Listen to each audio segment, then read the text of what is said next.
Exam ಹತ್ರ ಬರ್ತಾ ಇದೆ ಅಂತ ಟೆನ್ಷನ್ ಆಗ್ತಾ ಇದೆಯಾ? ಸೈನ್ಸ್ ಹೇಗಪ್ಪ ಕಂಪ್ಲೀಟ್ ಮಾಡೋದು ಅಂತ ಅನಿಸ್ತಾ ಇದೆಯಾ? ಡೋಂಟ್ ವರಿ, ನಾನು ಇಂಪಾರ್ಟೆಂಟ್ ರಿಪೀಟೆಡ್ ಬಯಾಲಜಿ ಕ್ವೆಶನ್ಸ್ ನ ಸಾಲ್ವ್ ಮಾಡ್ತಾ ಇದ್ದೀನಿ. ಇವತ್ತು ನಾನು ತಗೊಂಡ್ ಬಂದಿರೋ question, how food is digested in the small intestine. Small intestine ಅಲ್ಲಿ ಫುಡ್ ಹೇಗೆ ಡೈಜೆಸ್ಟ್ ಆಗುತ್ತೆ ಅಂತ ನೋಡ್ಬೇಕು. ಇದರಲ್ಲಿ ಕೆಲವೊಂದು ಎನ್ಸೈಮ್ಯಾಟಿಕ್ ರಿಯಾಕ್ಷನ್ಸ್ ಇದೆ. ತುಂಬಾ ಟೆನ್ಷನ್ ಏನು ಮಾಡ್ಕೊಳ್ಳೋ ಆಗಿಲ್ಲ. ಕೆಲವೊಂದು ಎನ್ಸೈಮ್ಸ್ ನೇಮ್ ನ ನೆನಪಿಟ್ಕೊಂಡ್ರೆ ನೀವು ಸ್ಮಾಲ್ ಇಂಟೆಸ್ಟೈನ್ ಅಲ್ಲಿ ಹೇಗೆ ಈ ರಿಯಾಕ್ಷನ್ಸ್ ಹೇಗೆ ಡೈಜೆಷನ್ ಆಗುತ್ತೆ ಅಂತ ಈಸಿಯಾಗಿ ಬರೀಬಹುದು. ಈ ಕ್ವೆಶನ್ ನಿಮಗೆ 4 ರಿಂದ 5 ಮಾರ್ಕ್ಸ್ ಕೇಳ್ತಾರೆ. ಸೊ ನೀವು ಏನು ಟೆನ್ಷನ್ ಮಾಡ್ಕೊಳ್ತೀರಾ, ಎನ್ಸೈಮ್ ನೇಮ್ ನ ನೆನಪಿಟ್ಕೊಂಡ್ರೆ ನಿಮಗೆ ಈ ರಿಯಾಕ್ಷನ್ಸ್ ನ ಬರೆಯೋದು, ಡೈಜೆಷನ್ ಹೇಗಾಗುತ್ತೆ ಅಂತ ಹೇಳೋದು ತುಂಬಾನೇ ಈಸಿ. ಫಸ್ಟ್ ನಾವ್ ಏನ್ ನೋಡ್ಬೇಕು ಇದರಲ್ಲಿ ಅಂದ್ರೆ small intestine part. Small intestine basically 2 gland ಇಂದ ಡೈಜೆಸ್ಟಿವ್ ಜ್ಯೂಸಸ್ ನ ತಗೊಳುತ್ತೆ. ಯಾವ್ದು? ಒಂದು ಲಿವರ್, ಇನ್ನೊಂದು ಪ್ಯಾಂಕ್ರಿಯಾಸ್. ಸೊ ಲಿವರು ಬೈಲ್ ಜ್ಯೂಸ್ ನ ಪ್ರೊಡ್ಯೂಸ್ ಮಾಡಿ ಗಾಲ್ ಬ್ಲಾಡರ್ ಅಲ್ಲಿ ಸ್ಟೋರ್ ಮಾಡಿಟ್ಟಿರುತ್ತೆ. ಆ ಸ್ಟೋರ್ ಮಾಡಿರೋ ಬೈಲ್ ಜ್ಯೂಸ್ ಸ್ಮಾಲ್ ಇಂಟೆಸ್ಟೈನ್ ಬರುತ್ತೆ. ಸಿಂಪಲ್. ಹಾಗೆ ಪ್ಯಾಂಕ್ರಿಯಾ ಪ್ರೊಡ್ಯೂಸ್ ಮಾಡಿರೋ ಪ್ಯಾಂಕ್ರಿಯಾಟಿಕ್ ಜ್ಯೂಸ್ ಕೂಡ ಸ್ಮಾಲ್ ಇಂಟೆಸ್ಟೈನ್ ಬರುತ್ತೆ. ರೈಟ್. ಸೊ ಈ 2 ಗ್ಲ್ಯಾಂಡ್ ಪ್ರೊಡ್ಯೂಸ್ ಮಾಡಿರೋ ಡೈಜೆಸ್ಟಿವ್ ಜ್ಯೂಸ್ ಸ್ಮಾಲ್ ಇಂಟೆಸ್ಟೈನ್ ಬಂದು ಅಲ್ಲಿ ಡೈಜೆಷನ್ ಮಾಡುತ್ತೆ. ಈಗ ಫುಡ್ ಸ್ಟಮಕ್ ಇಂದ ಸ್ಮಾಲ್ ಇಂಟೆಸ್ಟೈನ್ ಗೆ ಮೂವ್ ಆಗಿದೆ ಅಲ್ವಾ? ಬಂದಿರುವಂತ ಡೈಜೆಸ್ಟಿವ್ ಜ್ಯೂಸಸ್ ಅಲ್ಲಿ ಏನೇನ್ ಎನ್ಸೈಮ್ ಇದೆ ಅಂತ ಕೂಡ ತಿಳ್ಕೋಬೇಕು. ಬಂದಿರೋ ಬೈಲ್ ಜ್ಯೂಸ್ ಅಲ್ಲಿ ಏನಿದೆ? ಬೈಲ್ ಸಾಲ್ಟ್ಸ್ ಇದೆ. ಬೈಲ್ ಜ್ಯೂಸ್ ಅಲ್ಲಿ ಯಾವ ತರ ಎನ್ಸೈಮ್ ಇಲ್ಲ. Next pancreatic juice. ಬಂದಿರೋ ಪ್ಯಾಂಕ್ರಿಯಾಟಿಕ್ ಜ್ಯೂಸ್ ಅಲ್ಲಿ ಯಾವ್ಯಾವ ಎನ್ಸೈಮ್ ಇದೆ? ಪ್ಯಾಂಕ್ರಿಯಾಟಿಕ್ ಅಮೈಲೇಸ್ ಇದೆ, ಟ್ರಿಪ್ಸಿನ್ ಇದೆ, ಮಾಲ್ಟೇಸ್ ಇದೆ, ಲೈಪೇಸ್ ಇದೆ, ಪೆಪ್ಟಿಡೇಸ್ ಇದೆ.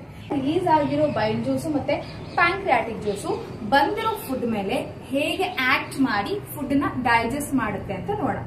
ಈ ಎನ್ಸೈಮ್ಸ್ ಎಲ್ಲಾನು ಡೈಜೆಷನ್ ಅಲ್ಲಿ ಇನ್ವಾಲ್ವ್ ಆಗಿ ಕಾಂಪ್ಲೆಕ್ಸ್ ಸಬ್ಸ್ಟೆನ್ಸ್ ನ ಸಿಂಪಲ್ ಸಬ್ಸ್ಟೆನ್ಸ್ ಆಗಿ ಕನ್ವರ್ಟ್ ಮಾಡುತ್ತೆ. First fat. ನಮ್ಮ ಫುಡ್ ಅಲ್ಲಿ ಫ್ಯಾಟ್ ಇತ್ತು. ಆ ಫ್ಯಾಟ್ ಮಾಲಿಕ್ಯೂಲ್ ಹೇಗೆ ಡೈಜೆಸ್ಟ್ ಆಯ್ತು? ಬೈಲ್ ಸಾಲ್ಟ್ಸ್. ಬೈಲ್ ಸಾಲ್ಟ್ಸ್ ಎಲ್ಲಿದೆ?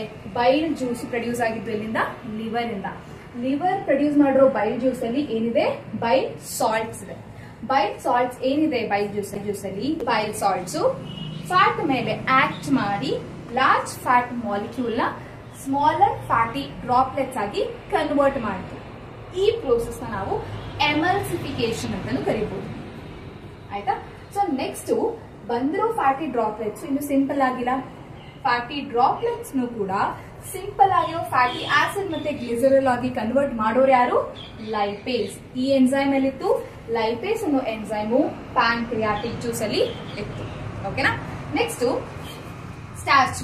ನಮಗೆ ಗೊತ್ತಿರೋ ಹಾಗೆ ಬಕ್ಕಲ್ ಕ್ಯಾವಿಟಿಯಲ್ಲಿ ಸ್ವಲ್ಪ ಅಮೌಂಟ್ ಆಫ್ ಸ್ಟಾರ್ಚ್ ಡೈಜೆಸ್ಟ್ ಆಗಿತ್ತು. ಈಗ ಮಿಕ್ಕಿರೋ ಸ್ಟಾರ್ಚ್ ಡೈಜೆಷನ್ ಎಲ್ಲಾಗುತ್ತೆ? ಸ್ಮಾಲ್ ಇಂಟೆಸ್ಟೈನ್ ಅಲ್ಲಿ. ಈ ಸ್ಟಾರ್ಚ್ ನ ಡೈಜೆಸ್ಟ್ ಮಾಡೋಕೆ ಇರೋರು ಯಾರು? Pancreatic amylase.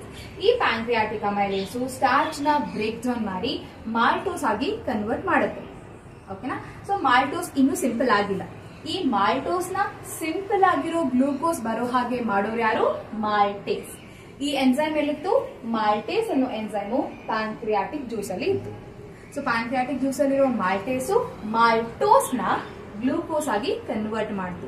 ಮಾಲ್ಟೋಸ್ಗೂ ಮಾಲ್ಟೇಸ್ಗೂ ಕನ್ಫ್ಯೂಷನ್ ಆದ್ರೆ ಮಾಲ್ಟೋಸ್ OSE ಇಂದ ಎಂಡ್ ಆಗುತ್ತೆ, ಮಾಲ್ಟೇಸ್ ASE ಇಂದ ಎಂಡ್ ಆಗೋದು ಎನ್ಸೈಮ್.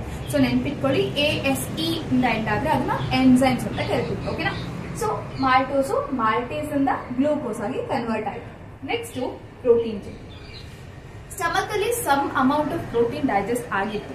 ಇನ್ನ ಮಿಕ್ಕಿರೋ ಪ್ರೋಟೀನು ಡೈಜೆಷನ್ ಆಗ್ತಾ ಇರೋದು ಸ್ಮಾಲ್ ಇಂಟೆಸ್ಟೈನ್ ಅಲ್ಲಿ with the help of enzyme trypsin.